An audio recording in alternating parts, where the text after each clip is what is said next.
Nous allons étudier le Daf PB dans ma série Ketubot. Nous reprenons Daf P Aleph en Moudbet, 5 lignes avant la fin. Maïta Ama, au sujet d'une braïta qui a été rapportée par Rabbi Yosef. Pour prouver, Rabbi Yosef veut prouver que lorsque un homme qui fait la mitzvah de Yiboum vend, une fois qu'il fait la mitzvah de Yiboum, il a toujours l'héritage du frère, mais qui est bloqué par rapport à la Ketouva de cette même femme. Et il n'a pas le droit de vendre ses biens. La question était, si il les vend, est-ce que cette vente est valable? Alors Rabbi Yosef disait que non. Et une des preuves qu'il a rapportées est une braïta. Et la sœur Rabbi avait dit que cette braïta-là n'est pas bonne. Et la Mishnah, Maïta Aman, nous dit l'Agma. Quelle est la raison pour laquelle Rabbi se permet de dire que la braïta n'est pas bonne? L'Agma propose, si tu penses que la braïta parle d'argent. Or, l'argent est un bien mobilier. Et un bien mobilier, par définition, à la base, n'est pas asservi à la Ketouva. Ce sont les biens immobiliers qui sont asservis. Alors, il m'a dit non, c'est pas sûr que ce soit un problème. Pourquoi? Il m'a Rabbi Meir, peut-être que la braïta c'est Rabbi Meiri, que lui pense que même les biens mobiliers sont bloqués à la Ketouva. Ve'ela, mishum de amala, atlaval dvarim didiat.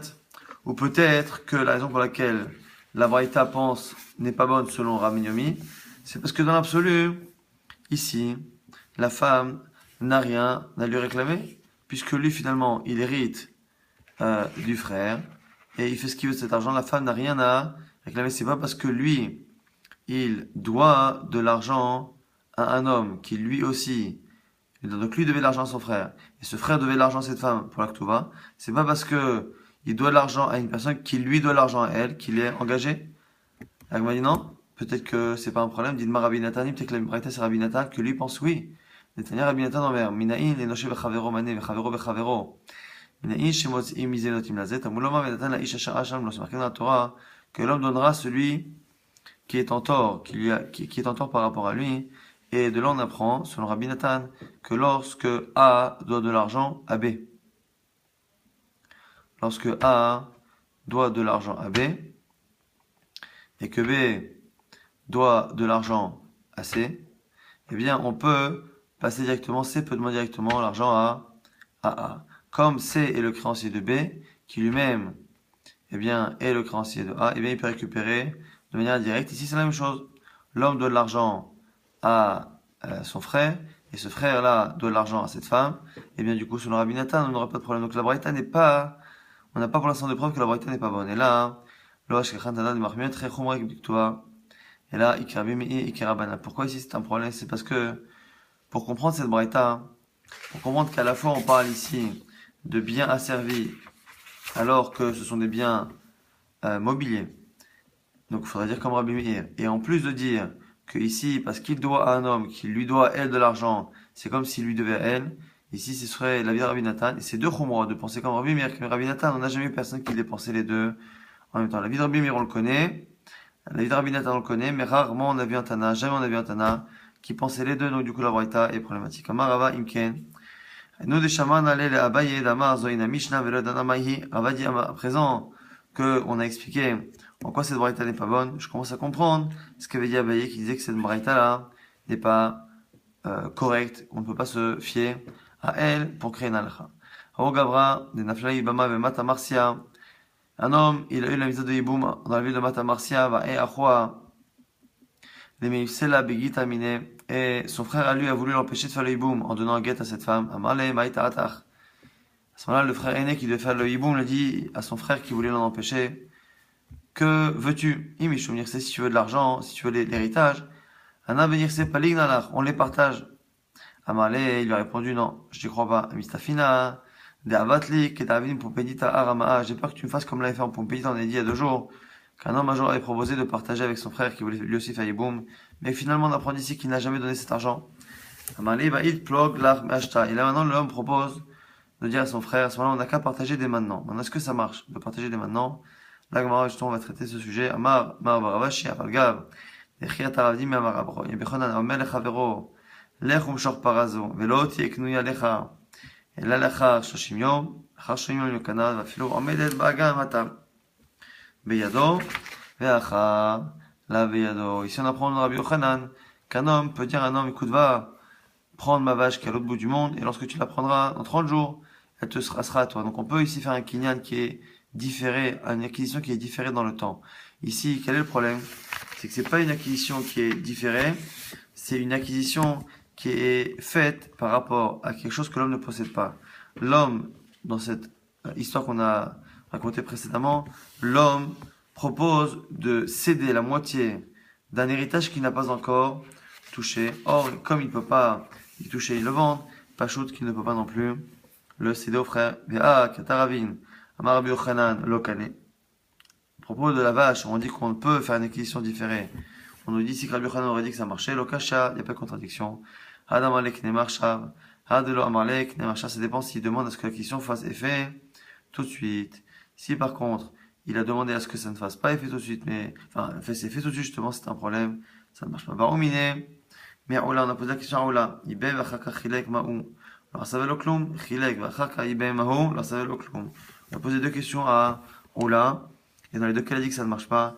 Dans le cas où il a voulu partager les biens, le beau-frère, avec les autres frères, avant de faire la misva, ça ne marche pas. Et après la misva, ça ne marche pas. Et maintenant, la Gemara s'étonne sur la double question. Pourquoi poser deux questions puisque finalement une répond à l'autre? Parce qu'il va racheter object. Ashta ibem vachakar.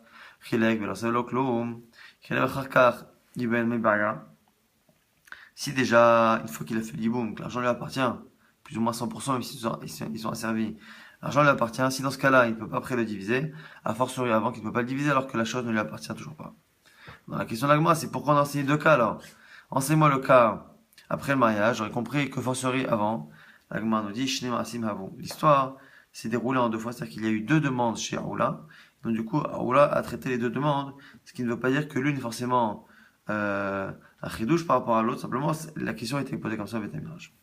Kakaradin, Amar Resh Lakish, Ben Yibem Vachakar Chilek, Ben Chilek Vachagibem, Vasavel le Klum Yecheta, Shevasavel le Klum, Ravin nous dit au nom de Rabbi Resh Lakish, et la Gemara conclut ça l'alacha, que finalement, Lo Asa, Velo Klum, il s'est passé la vente est caduque. Vachakam Yomrim, Perot Amchobarim, la Karka Shelo, on a dit dans la Mishnah, que selon Rabbi Meir, lorsque la femme laissait une récolte, mais pas une récolte qui était déjà coupée, mais une récolte qui était dans les arbres et qu'elle n'a droit qu'à cette récolte, dans ces cas-là, eh bien, il a le droit de... on dit que voilà, si les biens, les pérotes sont attachés, c'est comme à lui. On m'a dit, Amai, et pourtant on a vu que tous les biens du mari sont asservis à la Ktuva, Marish Lakish, Tane, Shela, faut corriger dans la Mishnah et dire que finalement c'est pas Shelo à lui, mais c'est à elle. Donc, du coup, on comprendrait complètement différemment que les frais de la récolte qui sont attachés à l'arbre appartiendraient à la femme et non pas au mari. Nasari qui ishto, une fois qu'il a épousé le beau-frère, sa femme, c'est comme ça fallait d'avoir sur tous les points. Le maïcheta, il m'a dit que ça change. Rabbi Siva Rabbi Chanina, l'homme chez Megarsha Veget, on nous apprend qu'en fait, un homme qui épouse une belle-sœur, il peut à la fois la divorcer et à la fois la réépouser. Megarsha Veget, Pshita l'agmadi, mais c'est pas chose qui peut la divorcer comme n'importe quel homme. L'agmadi non, Mauditeima, Ivei Bema Mahamana, puisque la Torah, lorsqu'elle a dit qu'un homme, un beau-frère devra faire la mise avec cette belle-sœur, et à ce moment-là on dit, il la prendra pour femme, et Ivema Ifra Iboum. Comme si Iboum était quelque chose de particulier, donc Veibema Hamara Hamana. Du coup, on apprend que la femme est considérée comme étant Ibama même après, donc on aurait pu croire que justement il ne peut pas la divorcer, qu'il faut qu'il lui donne une khalitsa. Lotisge la beget, la khalitsa kamashman.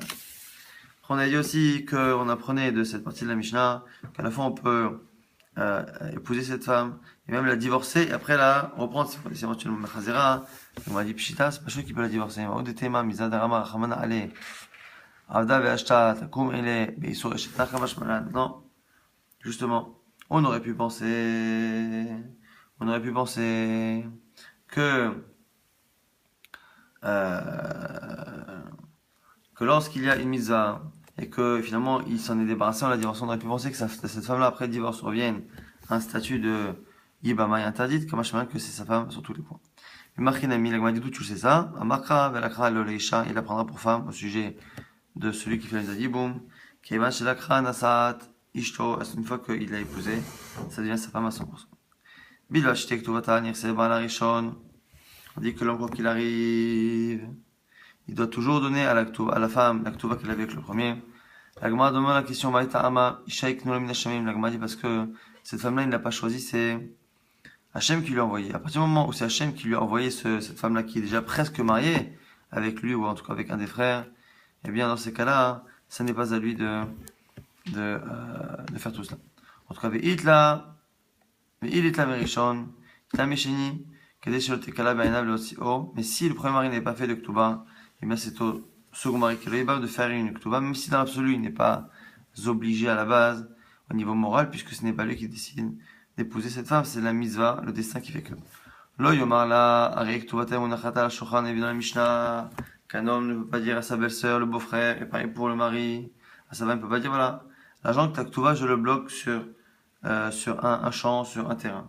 Mai, vechen, prend dit vechen, au deteima, atamhu, delo, katavla, dekane, knina, avalcha de katavla, dekane, ou dekanina, ima samchadata, kamash malan. Pourquoi finalement on a besoin de dire vechen, c'est-à-dire qu'à la fois, une fois qu'on a dit qu'un yébam ne pouvait pas bloquer une partie des biens pour la ktuba, pareil pour un mari, pourquoi on nous l'enseigne? Mau detema, tamu delo, katavla, on aurait pu penser que là-bas, dans le cas où il n'écrit pas justement, dans la Ktuva, c'est dans le cas où il n'écrit pas les kanaï ou les kanina. Il ne dit pas que l'argent qu'il a et qu'il va avoir est asservi. Avalacha, des katavla, des kanaï ou des kanina, ema samchadata, kamashman. Mais là ici, dans ce cas-là, où l'homme, justement, le mari fait le shirboun, on a pu penser que la femme elle est d'accord, kamashman, que la femme n'aime pas et qu'il y a une eva, toujours un malaise et une gêne de la femme à partir du moment où elle a l'impression que le mari prépare le divorce. Gersha, elle a la ktuva. S'il la divorce, elle n'a que la ktuva.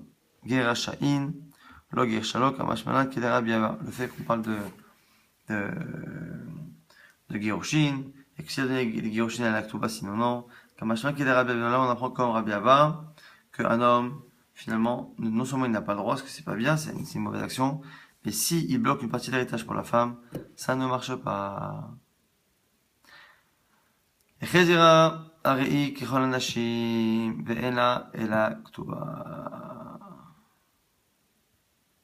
Dans un cas où il a réépousé, elle est comme sa femme, mais elle a la ktuba du premier, il ne peut pas lui donner une ktuba qui est inférieure. Chezira malkamash, le fait qu'il ait épousé, qu'est-ce que ça m'apprend? Tanina mgaresh et aisha machazira al pena ktuba tarishon machazira. On dit c'est l'agma, pour l'instant c'est pas chaud que tous les cas où un homme réépouse sa femme, il doit lui donner la première ktuba ma'od etema ishtuhu ihu katav la ktuba mine. הלבים תעודלו איהו כתב לה, אחד דגרשה והדרה, עד כתובת המיני, כמה שמלן. Qu'est-ce que justement on apprend? À quoi ça sert finalement de nous dire Ehezira? Que, comme il a écrit la Ktuba,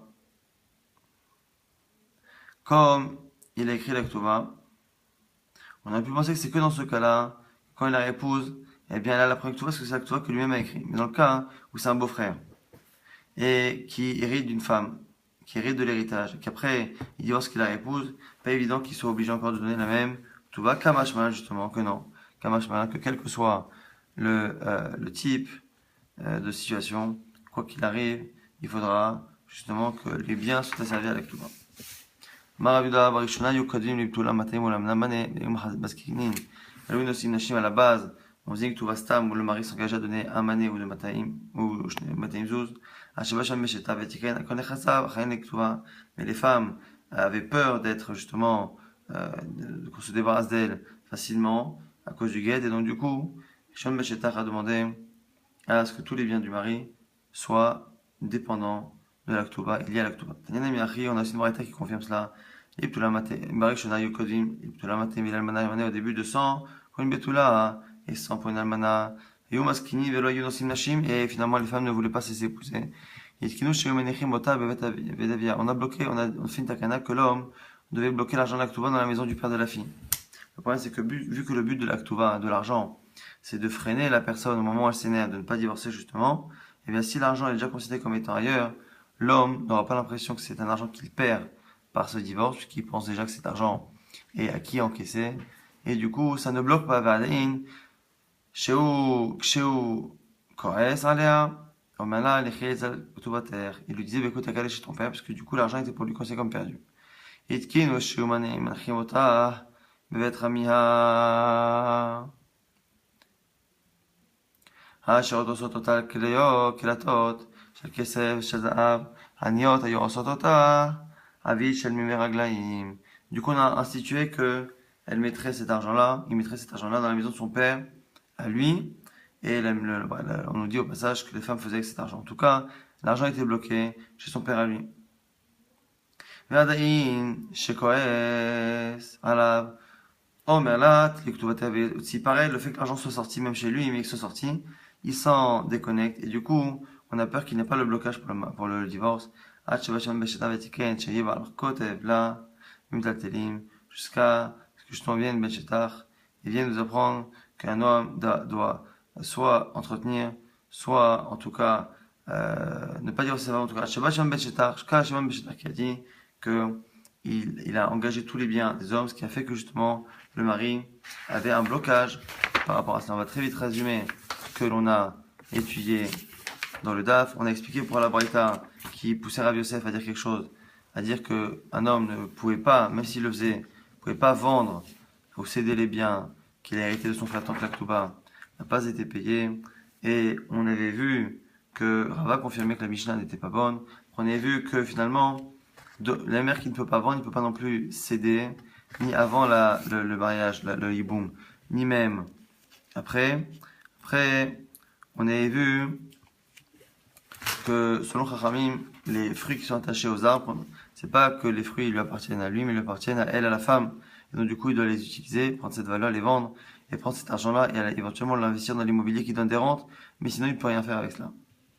On a dit que lorsqu'il fait hiboum, c'est comme sa femme sur tous les points, c'est-à-dire qu'il doit la divorcer avec un guet et non pas avec une khalitsa, et que si après il la divorce qu'il la récupère, elle n'a rien de la première femme, si ce n'est comme ce qu'on a dit à la fin, qu'il y a une yann de Ktuba, qu'elle a au moins la Ktuba qu'avait sa sœur. Et on a vu encore une fois à la toute fin que l'homme ne peut pas finalement, ne doit pas bloquer une partie de l'héritage ni pour quand il est au minimum quand il est un mari normal, et dans tous les cas la femme ne veut pas. Et on a vu aussi que la femme ne touche que la Ktuba lorsqu'elle est divorcée. Kamash Malan ici ça nous apprend que l'alchal est comme Rabbi Abba, que finalement on ne peut pas bloquer une partie de l'héritage pour la Ktuba de la femme. On a vu qu'une fois qu'il la épouse, elle est comme toutes les femmes, et simplement elle récupère la même Ktuba que le premier mari, simplement avec les biens de son nouveau mari.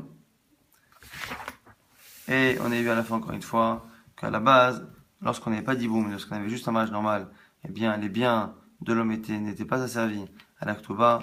On a tenté de rassurer les femmes en bloquant l'argent chez le père ou le beau-père, mais c'était pas une solution parce que le mari considérait que l'argent était perdu, donc il n'avait rien à perdre à s'énerver. Et du coup, la takana de Shimon Beshet celle qui a tenu et qui a permis de faire en sorte que lorsqu'un homme s'engage à la Ktuba, il s'engage avec tous les biens qu'il possède sur place. Adrach Alan Haisha Shenaflou.